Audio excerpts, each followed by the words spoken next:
Welcome to HortTube. My name is Jim Putnam. In this video, I'm going to talk about some winter damage that I had on a few plants here in my landscape in Raleigh, North Carolina.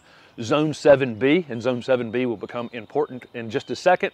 I've got some superficial damage on some Loropetalum and some Distilleum and a couple other things.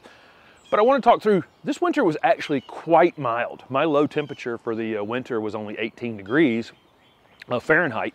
And if you look on the zone map, here's the zone map going up, my actual average low temperature in Fahrenheit is between 5 and 10 degrees. That's the historic average. So we've had winters where we've had a -2 degree Fahrenheit night, and then winters like this one where we have an 18 degree night. And those two things average out to be between 5 and 10 degrees is our average low temperature. So why would a winter where you had the low temperature was 18 and all the plants I have in my landscape, including the zone 8 hardy things, the things that are marginally hardy, would definitely be hardy around 18 as long as they were dormant. What happened was there in the middle of March, we had a very unique event where not only did the temperature drop at night, it only dropped to 23 in my area on, I think it was March 13th or something like that. It dropped to 23 degrees. The plants had woken up just a bit because it had been warm leading up to that event.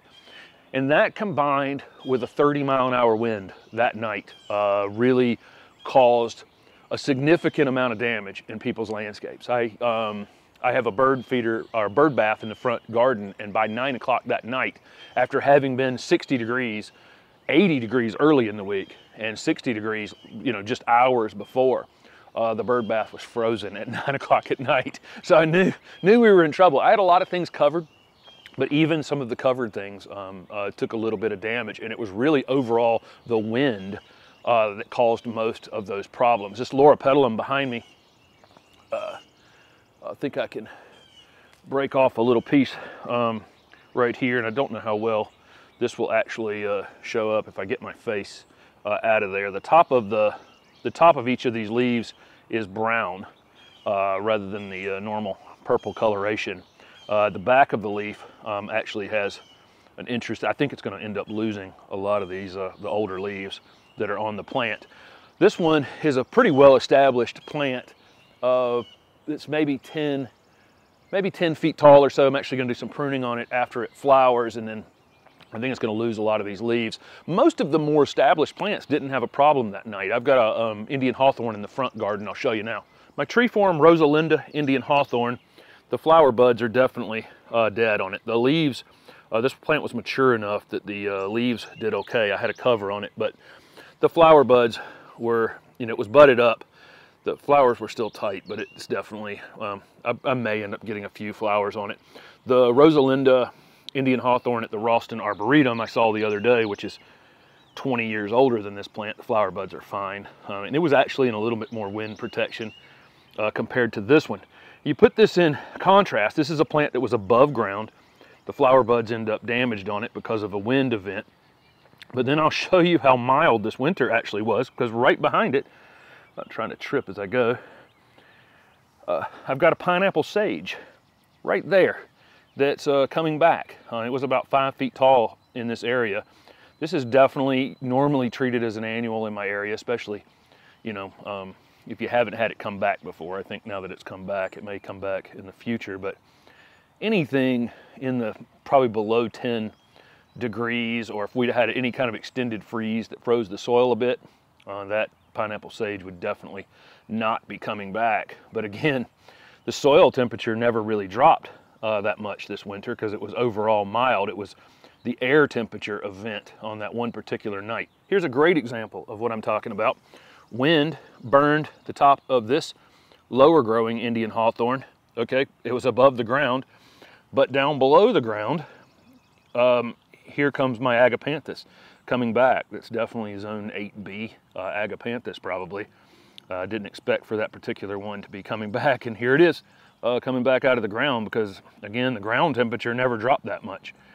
Just that one night event. This is that bird bath that had frozen solid by 9 p.m. In the middle of March, which was really crazy. Here's a Distilleum right next to it. This is a cast in bronze Distilleum.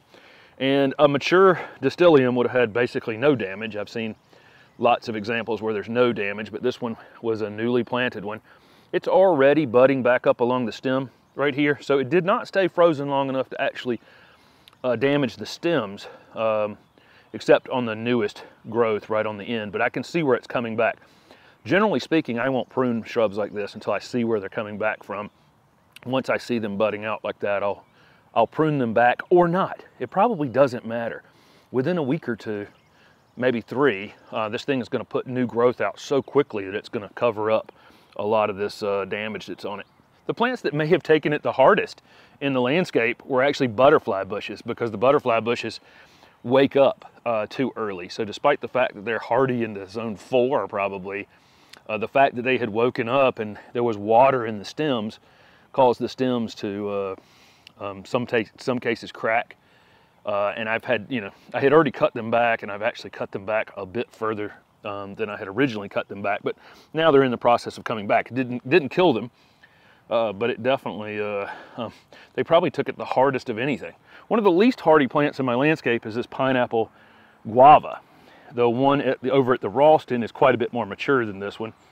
Wasn't protected and had no damage. And mine has no damage either, but I covered it, and it had these wood chips next to it and this low fence on the other side. So I think that prevented the wind, because again, 23 degrees isn't enough to damage it while it was dormant. But the wind, taking out the wind, that protected it. I've seen lots of Pittosporum in my neighborhood pretty badly damaged, a lot of the dwarf Pittosporum. These 3 were covered, and they're in more of a protected space in my back garden. If these were out front, they would have likely been damaged a bit more. Just to kind of show you how mild this winter actually was, that right there in the center is a begonia coming back from the ground from last winter. So again, it had been knocked back by a freeze, and then it was planted there as an annual, but it's in the process of coming back up.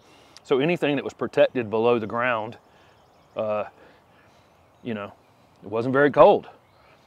Down there, it was just up above the ground. If they had popped their heads up before we had that cold that night, they would have definitely been probably killed. If I move over here, this was a plant that was pretty badly damaged. This is an early wonder camellia. Let me adjust this light a bit. It's really bright over here against this blue backdrop. Okay, you can see the scalding, the cold damage that happened, and I think it's going to lose quite a few of these leaves. But again, look at this. Didn't overall hurt it, didn't cause any problem. All that new growth is already coming out on it, but it was burned pretty badly that night, and it's taken almost a month for that damage to show up. So something like a gardenia here, which I'll break a little branch off, you see the damage that was taken on top of that. You can see, it's just completely brown on top of the plant. Gardenias bloom on new growth, and so these will have no problem.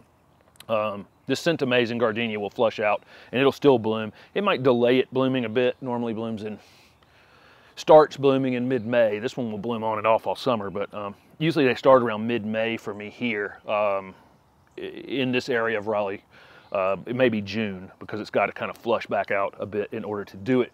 I am concerned about my big leaf hydrangeas, because they already carry the buds through the winter, and it appears that most of them have been, probably the majority of the buds have been killed. Here's one of my big leaf hydrangeas. It had started to leaf out and was definitely damaged pretty badly. The foliage that's up to the upper part of the stems was killed completely. So if there were flower buds up that high, which generally they're not, but if there were, they definitely got damaged. I don't know if the flower buds in the center of these leaves are damaged or not. I'm assuming they are. This is a remontant variety, so it will still flower this year, but I think that the buds that it was carrying through the winter are dead. March 13th was a close call on azaleas. If another week or two, these would have definitely been budded up more, and once the buds had gotten any size at all, that cold would have definitely taken them off, but they were a week or so behind that cold. So it's just super interesting. I've been nerding out on, all these things are coming back from the ground that I expected in a normal winter here to have been killed. because they were underground and protected. And the only things that were really damaged were younger plants, because again, I can go over to the Ralston and find the exact same plant with 0 damage on it, unprotected. So, you know, a 20-year-old plant. I mean, what was really damaged were things that were exposed to the wind that night and had less to do with temperature than any, it had more to do with wind than temperature. But again, I had a zone 8B or 9A winter, and I've got all kinds of interesting things that have become perennials that normally wouldn't be perennials. So I'm kind of excited about that going forward during this season, and some things I don't have to buy. I don't have to buy a couple of these perennial things. I've got more agapanthus coming up back here. Some of them are hardy, but some of them were very marginal, but they're all coming back.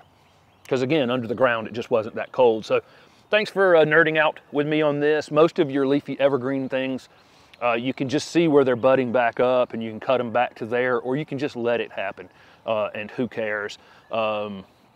Big leaf hydrangeas and some of the flowering things that carried their flower buds through the winter, we won't know for a bit, as to how well or when, they'll flower later in the season. But overall, not a bad winter except for one night. Thanks for watching.